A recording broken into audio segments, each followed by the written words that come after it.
three different classifications that we can have. One of them is green manures, cover crops, and catch crops. A green manure is for help maintain soil matter, and also it provides nitrogen, helps with the nitrogen. The cover crop, as the industry has it, is you have two areas. Is one on top is you have organic growth, and then you have the root system. And then you have a catch crop, which is some of those crops that we grow actually scavenge the nutrients that's in the field and from your cash crop, and so you keep that available for you. Some of the benefits: you increase organic matter, improves water drainage, and conserves soil moisture. You recycle the nutrients in the soil. Lagoons provide nitrogen. Cereal grains scavenge nutrients in the soil, and it reduces erosion. Some of the different types of cover crops, we have legumes. It includes your beans, peas, clovers, and alfalfa that form a symbiotic relationship with the nitrogen, fixing bacteria and living in the roots. These bacteria help to supply the plants with available source of nitrogen. Then you have your grasses, which is the non-legume plants that are useful for scavenging, especially your nitrogen that's in the soil. And you want a good root system so that it will scavenge that. You have large amounts of residue, therefore you add to your organic material, and suppress weed germination. So if you got this covered up, the sun doesn't get to it, the seeds doesn't germinate. So while legumes, one of the main reasons is for selecting is the ability to fix nitrogen from the atmosphere and add it to the soil. How many of you like a thunderstorm? Yes. Especially whenever it's raining hard and it's lightning. That lightning is providing a good thing for you because it's about 50,000 degrees hot, and it breaks up the molecules of the air. So what's the air made of? Remember? Think back, Kay, a long time ago. I'll just let it lightning hits because it provides nitrogen. Well, how does it do that? Well, that with it being 50,000 degrees Fahrenheit, it breaks the molecules up. And I got to read this because I'm going to make sure I get it right. It says, nitrogen can be fixed by lightning, converting nitrogen gas, which is N2, and an oxygen is O2. Now, the air is composed of about nitrogen of about 78% and oxygen of about 21%. And in the atmosphere, and you get a nitrogen oxide. The N2 molecule is highly stable and non-reactive due to the triple bond between the nitrogen atoms. Lightning produces enough energy to break up that bond, allowing nitrogen atoms to react with oxygen, forming an NOx.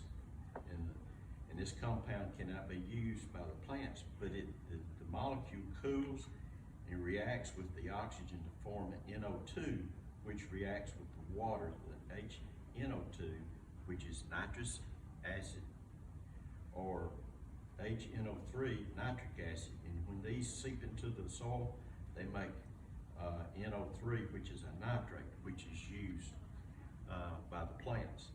And that's the reason why I had to read that, because that's very complicated for my little brain. Some of the types of legumes is in the summer we have soybeans, peas, and beans. In the wintertime we have field peas, crimson clover, and hairy vetch. Hairy vetch can be used to withstand severe winter weather. I planted hairy vetch and it'd get down to 10 degrees and it still was growing in February. So the winter crops, you have the cereal grains, which is rye, wheat. The legumes are the crimson clover, the hairy vetch, and the Australian winter peas. We also have canola or rape and radish diaconus. Then you have the mixes, which is the rye, veg, clover, and canola or clover. Now, Penny had brought up, asked me one other time about this, and I went and did some research. So basically, rapeseed, canola seed is basically the same thing, except for one thing. The rapeseed is right at 50-51% uric acid, and whereas the canola is only about 2%.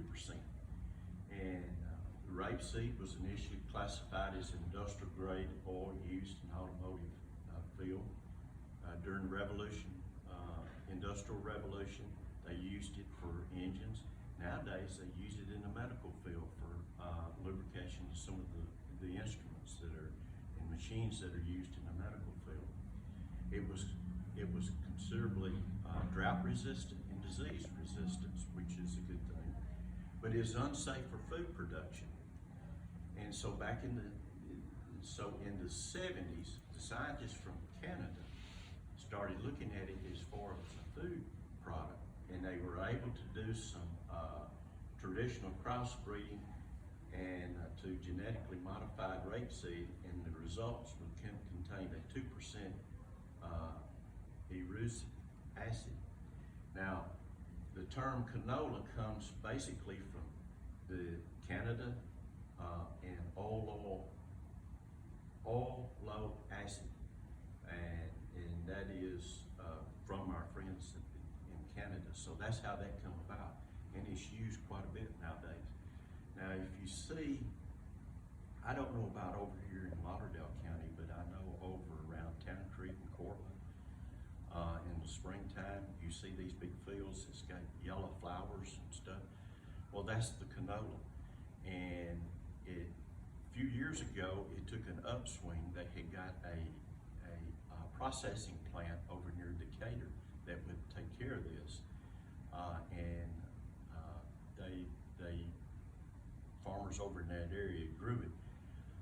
But I understand it's back down on the swing now. So I don't know where it's at. Town Creek used to have a lot of it. Yeah, Town Creek used to have a lot of it. Used to be that one field that you look across. It's beautiful. So the farmers that I know over here in Lauderdale County, they're not using it yet, and the two that I know in Copper County don't use it. The schedule for fall cover crops and summer crops, summer cash crops.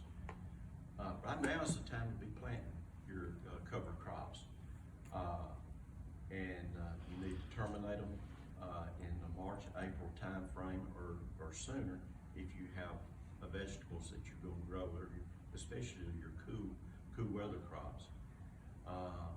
And then you plant your summer cash crops March through July. So right now is the perfect time, and like I was telling you a while ago, is that I just need some rain on my garden so I can go in and break it up. Some of the cash cover crops are sudax or sorghum, millet. You got iron clay pea, the velvet bean. That bean is about like that long, and it's a big old bean. I've never used them. Have any of y'all used them? Seen them? And then you got the sunflower and the buckwheat. Schedule for planting summer cover crops and fall cash crops. You plant summer cover crops April or to early June. You terminate those in July or August, and then you plant your fall cash crops in August through September. This was my garden. Now this is strange, and I don't know why I did this, but in this photo, this was taken in July the 3rd of 2013. That was the year I was an intern. That's how I got really involved with the cover crops, is because I learned it in the Master Gardener class. And I thought, I'm gonna try some of that. So I took this picture, and here I am using it 10 years later. And that's the side view of it. That corn, there's only about 8 rows there, but I got about several dozen ears of corn, and it's not but about 30 feet long right there. So I seeded October the 1st. That's where the garden was at. This is the cover crop November the 11th. I had cereal rye, berry vetch, and clover. And I've got, here's the vetch.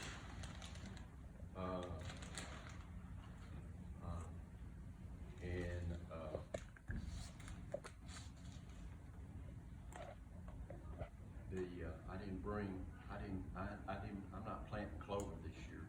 I'm gonna plant rye, which is in a big 50 pound bag. And I'm gonna plant some rapeseed. This is the canola. This is what canola looks like. And I'm gonna try that. This is what it looks like almost a month later in 2013. It's getting up.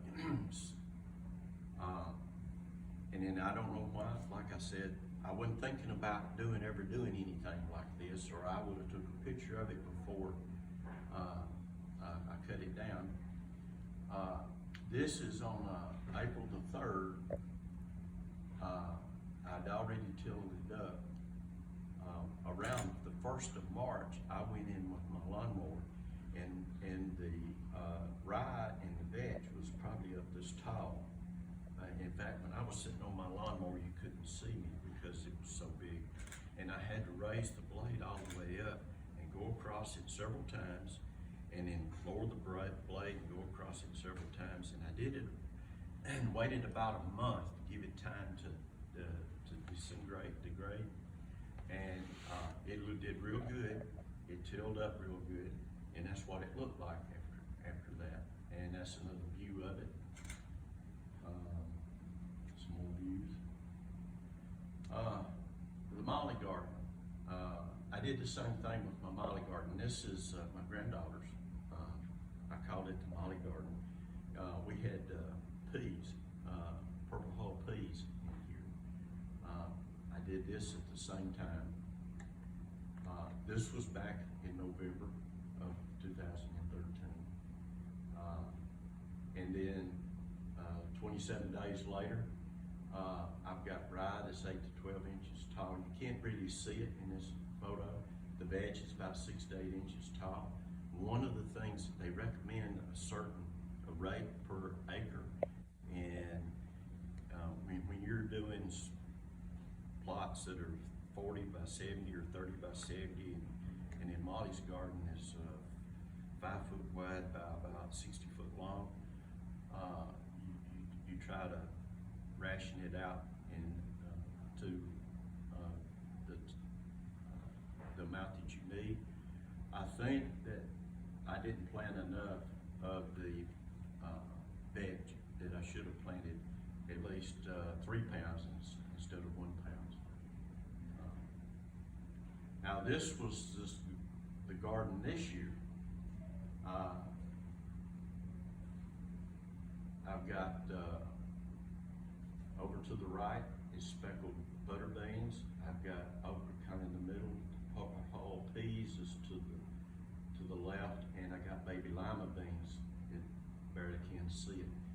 I planted these the last week of May. The reason why it was so late is because down at my place it rained so much, and I couldn't get in there to it. And then when I finally did, I had to go in and clean it out because the grass was growing. Then I tilled it up and I was able to plant. And it was late. And then I go to Kansas City for International Master Gardener Conference, and then we have some other things that I'm away from town. And then I hate to say this, but yesterday, it looked like that. when I was here and able to get in the garden, it was too wet. Now, back on this, if you notice, these couple rows in the middle are cleaned out. That's because I actually went in with my boots and got all muddied and everything, and I cleaned out the best I could, but it didn't. So now it looks like this, and yesterday, at about 11:30 yesterday, I went down there and I was gonna mow it down and till it up and plant these seeds. The problem is, I thought it's no use in me planting right now because the ground was hard as a rock, and I needed to get some moisture into it and then cut it down. I can still go in there and get my okras up pretty good. I have to hunt for my peas and my butter beans, but my okra's growing okay. But here in the next day or two, and hopefully we get some rain today, I'll go in to the end of this week, and I will cut it up and plant these seeds. And that's it. I have lots of questions. Okay, yes ma'am. Okay, so I have a very small garden compared to yours. That area that you showed where your butter beans and okra was, that's like my whole garden. I don't have a tractor to come in and mow down 7 feet tall weeds. How would I maintain this in a backyard? Do you have a weed eater? Yes. A regular? She pointed to you. Some people use their weed eater. Okay.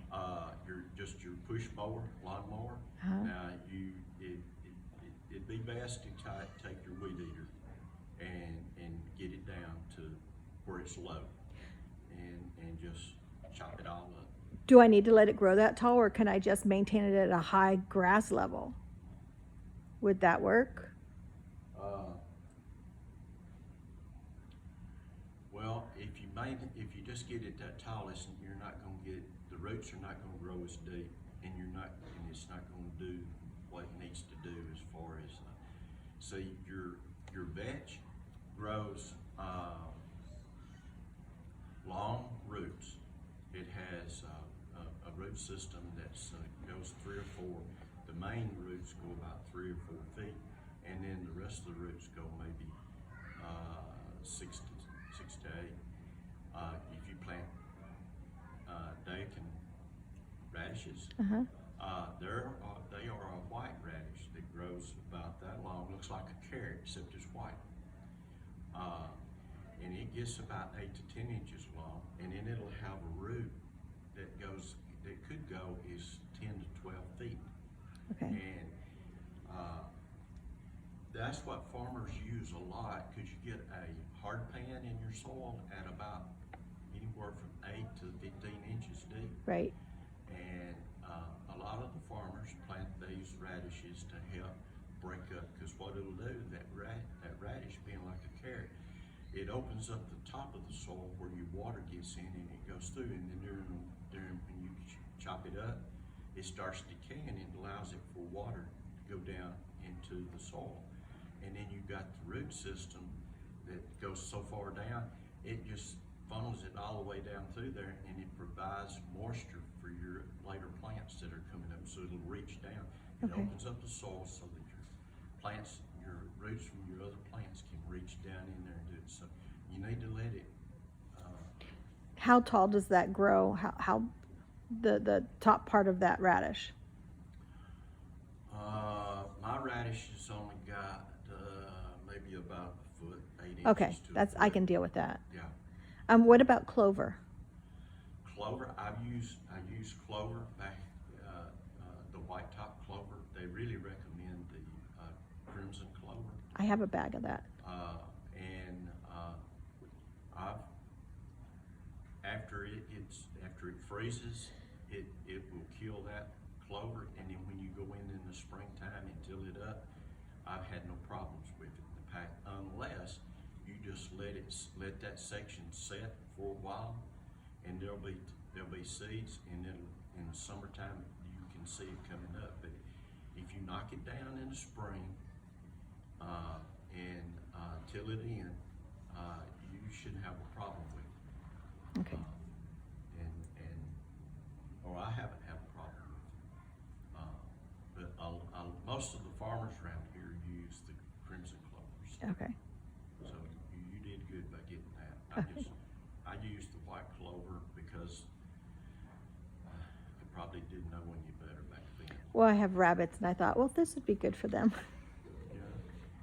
So, And also, what they tell you whenever you go to plant your seed, how much of your seed needs to be covered, or how deep should you cover your seed. And with these seeds, I mean, you can tell they're little bitty. Usually about a third of the seed needs to be touching the soil. Well, whenever you got seeds that are that small, you really just need to I broadcast mine.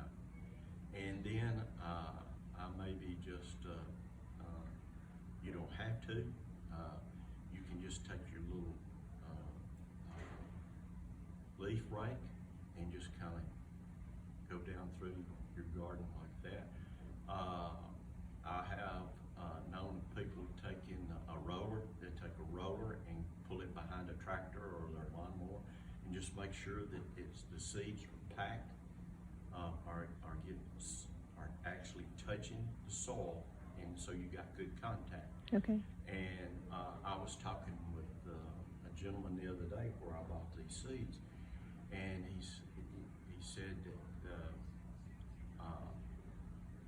this time of year, maybe a little bit before now, they go in with a plane and they fly them in and comb them, and it'll eventually go down to the ground. Rain comes in, it packs it down, and then you got your combines and stuff that run over the top of it. And he said, whenever they're picking corn, a lot of times you can see it already grown. Okay. I hadn't thought about that, but so. Kevin, we need a plane. Just trying to think anything else. Now, is that your sunflower? Yes, ma'am, that is. That's there in the garden.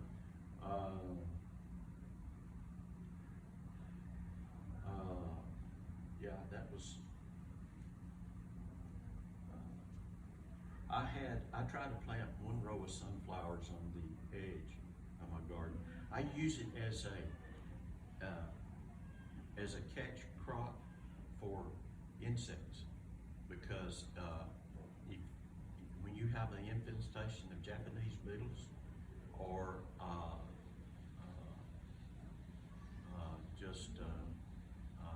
stink bugs, they will go to the sunflower seed if you plant them. Yeah. You know, and usually my squash and stuff I plant, as you saw in one of them, is over on the other side.